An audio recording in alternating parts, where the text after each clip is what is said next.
Magandang umaga, ngayon po ay araw ng Sabado, August 22, 2026. Update po muli tayo sa lagay ng panahon. Low pressure area sa labas ng PAR, posibleng maging bagyo. At bagyong Saudel, posibleng lumakas ng mabilis.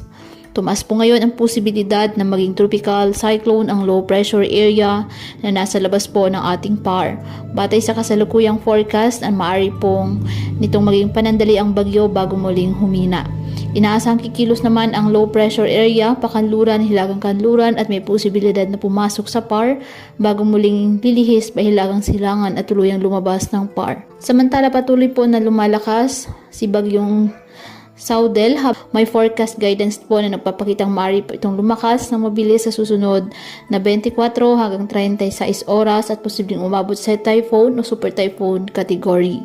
Bagamat mababa ang direktang epekto ng Saudel sa ating bansa, maaari muling hilahin at palakasin ang habagat sa susunod na linggo. Dahil po dito, posibleng maging mas maulan at mahangin ang kanlurang bahagi ng ating bansa. Mag-ingat po and God bless.